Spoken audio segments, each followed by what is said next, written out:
آنا جانا لوگ سفر کرتے ہیں، کوئی رکشہ سے سفر کرتا ہے، کوئی کیسے، تو پھر یہ تمام تر اور پھر جو ہمارا میجورٹی کراچی میں جو ورکنگ کلاس ہے وہ بائک کا یعنی موٹر بائک کا استعمال کرتے ہیں۔ اب آپ سوچیں کہ متوسط طبقے کے لیے کتنا مشکل ہو جاتا ہے کہ وہ اپنے روزانہ کے خرچے میں مزید اضافہ کر دیں۔ آلریڈی ہم یہ دیکھ رہے ہیں جون جولائی میں تو ویسے ہی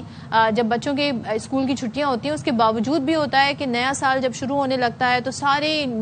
جو فیس ہوتی ہے وہ ڈبل لے لی جاتی ہے، اس کے بعد مزید جو ہے اخراجات بڑھ جاتے ہیں، نیا کورس، نئے یونیفارم، ساری چیزیں ایک ساتھ ایک عام آدمی پر جب آ جاتی ہیں، اس کے بعد جب یہ قیمتیں بڑھ جائیں پیٹرولیم کی تو پھر آپ دیکھیے گا مہنگائی کا جو ایک گراف ہے نا پھر وہ اوپر جانے لگتا ہے۔ ایک نیا طوفان آئے گا مہنگائی کا، اور ہمارے نمائندہ فیض اللہ خان ہمارے ساتھ موجود ہیں، ذرا ان سے جان لیتے ہیں کہ کیا تفصیلات ہیں اور عوام کا کیا رد عمل ہے، پبلک سینٹیمنٹس کیا جی فیض اللہ۔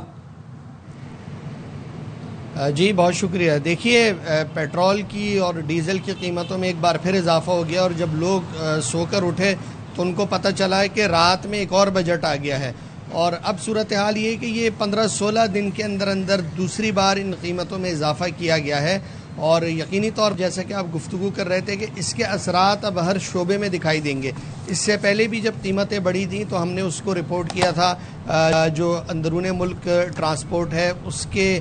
اڈے سے، اور وہاں پر بھی لوگوں کا یہی شکوہ تھا، اور اس وقت لوگ یہ کہہ رہے تھے کہ پہلے جو وہ 1 ماہ میں اپنے گھروں کو چلے جا سکتے تھے، اب 3 ماہ میں وہ اس کرائے بڑھنے کے سبب جا سکیں گے۔ اب تھوڑے ہی دنوں کے بعد دوبارہ یہ اضافہ ہو گیا، تو دودھ والے سے لے کر اندرون ملک سفر کرنے تک اور اسکول کی فیسوں سے لے کر آفس پہنچنے تک ہر معاملے کی قیمت میں اضافہ ہو چکا ہے، اور اس میں جب وہ اگر کوئی ٹرانسپورٹرز ہوں یا دکان والے ہوں یا اشیاء خرد و نوش آپ خریدتے ہوں یا سبزی کا معاملہ ہو، ہر ایک کے پاس اپنی دلیل موجود ہے، اور اس سے انکار کرنا بھی ممکن نہیں ہے، کیونکہ وہ کہتے ہیں جب قیمت بڑھ چکی ہے، ٹرانسپورٹیشن کی قیمت میں اضافہ ہو چکا ہے تو ان کے پاس کوئی چارہ نہیں، اور الٹیمیٹلی یہ سارا بوجھ جو ہے لوگ منتقل یعنی حکومت منتقل کرتی ہے عوام پہ، دکانداروں پہ، کاروباری حضرات پہ، اور وہ سارا بوجھ منتقل کر دیتے ہیں عوام پہ، یعنی اس کا اصل قیمت چکاتی ہے عوام، کیونکہ وہ تو کسی کو اضافہ نہیں کر سکتے بلکہ وہ اپنی اسی تنخواہ میں جو ان کو میسر ہے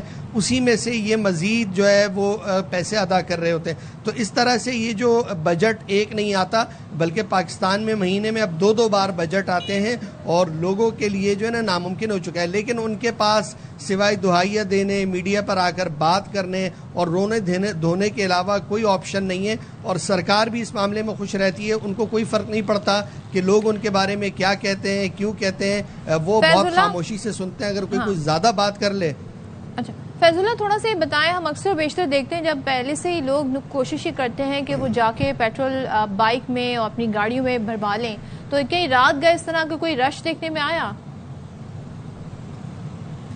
دیکھیے چونکہ رات گئے یہ اعلان ہوا، بہت سارے لوگ سو رہے ہوتے ہیں، تو جن کو موقع ملتا ہے وہ چلے جاتے ہیں، لیکن اس میں ایک چیز اور ہوتی ہے، جو پیٹرولیم چونکہ پاکستان میں ہر چیز کا ایک مافیا موجود ہے، تو اس مافیا کے بھی سرکار کے ساتھ اور ان کے جو لوگ ہیں ان کے ساتھ بہت اچھے مراسم ہوتے ہیں، تو ان کو تو عام لوگوں سے بھی پہلے پتہ چل جاتا ہے، تو بہت سارے جو ہے پیٹرول پمپس بند ہو جاتے ہیں، کیونکہ ان کو پتہ ہوتا ہے کہ جو پیٹرول ڈیزل ان کے پاس موجود ہے وہ پرانی قیمت پہ خریدا گیا ہے، اور اب اگر پیٹرول بند کر دیا جائے اور لوگوں کو کہا جائے اس وقت نہیں ہے تو اگلی صبح وہ اس سے دگنی قیمت پر فروخت کر رہے ہیں، یعنی ان کی اگر منافع کی شرح میں دیکھا جائے تو کئی گنا اضافہ ہو جاتا ہے۔ اسی طرح سے کئی جگہوں پر وہ سامان موجود ہے جس کی ٹرانسپورٹیشن پہلے سے ہو چکی ہے لیکن وہ بھی اب نئی قیمت کی بنیاد پر فروخت ہوتا ہے، تو اس طرح سے عوام کے پاس کوئی آپشن نہیں ہوتا، اور ان کے پاس کیا ہوگا، اب ظاہر سی بات ہے گھر انہوں نے اپنی کھانے پینے کی چیز لے جانی ہے، اپنے آفس پہنچنا ہے یا اپنا کوئی اور کام کرنا ہے، ہاسپٹل جانا ہے، تو اس کی قیمتیں تو بڑھ چکی ہیں، تو وہ سوائے مجبوری کے کچھ نہیں ہے، تو تمام مافیاز مل کر عوام کو وہاں تک لے جا چکے ہیں کہ ان کے پاس اب شاید رونے کا آپشن بھی نہیں بچا کہ جو چیز جیسا فیصلہ ہوتا ہے وہ اسی طرح سے اس کو تسلیم قبول کر لیتے ہیں۔ تھینک یو سو مچ فیض اللہ، ہمیں بتا رہے تھے اور پبلک سینٹیمنٹس بھی بتا رہے تھے کہ کیا ہیں، اور عوام جی جس طریقے سے اب کیا کریں، 1 جولائی کو پیسے بڑھے پیٹرول کے، پھر آپ دیکھ رہے ہیں 15 کو بڑھ گئے، تو اب اسی طریقے سے کنٹینیوٹی کا سلسلہ جاری۔ دوسری طرف ہم دیکھتے ہیں چینی بھی غائب ہو جاتی ہے، پھر اس کے بھی پیسے بڑھ جاتے ہیں، پھر کبھی دودھ والے اضافہ کر دیتے ہیں، تو یہ سلسلہ ایسا بن گیا ہے کہ اب